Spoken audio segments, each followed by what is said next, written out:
Mr. Demetrius, congratulations on a fantastic performance. Thank you so All much. Eyes on Me. Thank you. I appreciate it. How many times have you seen this film already? Like 2 or 3. And which scene did you cry most? Probably the end. The end. I didn't really cry really like that, but I cried like a baby last week at Thank Lionsgate you. Theater. My tear was just like, wow, it didn't stop. That's so moving for me to hear. You know what I'm saying? No, I appreciate seriously. that. Yeah. But yeah, I mean, I enjoyed it. I mean, for me, it was like I had to get off of critiquing my work and just enjoying the story in the movie, you know.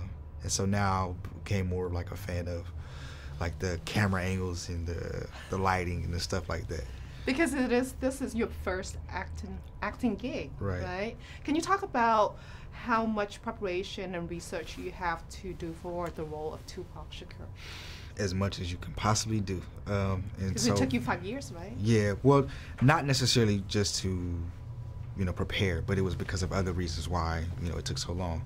But within the time that I had to prepare for it, I was just studying as much of him footage-wise as I could possibly, you know, see.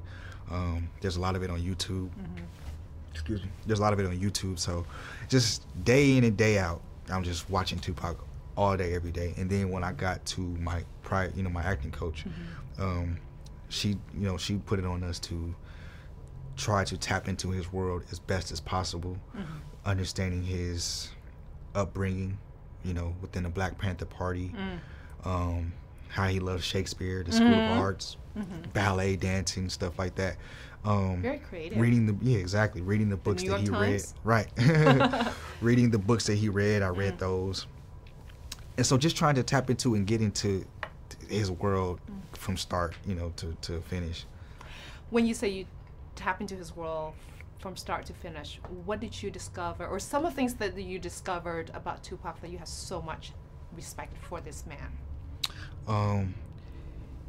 As a kid, you know, we hear about Tupac speaking on social issues and political issues, you know, as he was a man and in his songs and stuff like that. But if you go back and look at the footage of him at 16 and 17 and what he was speaking about, that was him then as well. You know what I'm saying? And it's very, very few kids that you're going to see that are speaking out on these type of things at that young age and making a whole lot of sense, bringing the real. You know what I'm saying? He wasn't just sugarcoating it, and it made sense. You know, it was at 20, 25, 26, I was inspired by the 17-year-old Tupac. Oh. Amazing, right? Yeah. And you have to thank his mother, because she was such a big influence in his life. I mean, without her, I don't think he would be where he was at the time, right? Right. He's a direct reflection of Afeni. Me doing research on her and watching interviews of her at her younger age, I look at her and I'm like, wow, this is where he gets it from.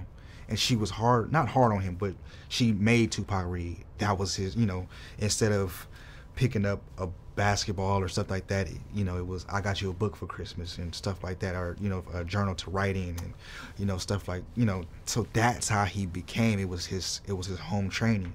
It was the Black Panther Party when he was at the, you know, the meetings and stuff, and seeing that and her teachings that, you know, pretty much raised him to be who he was. Well, I have to say, great job. Thank you. You were amazing. I and appreciate it so much. congratulations. And I'm sure you continue to go up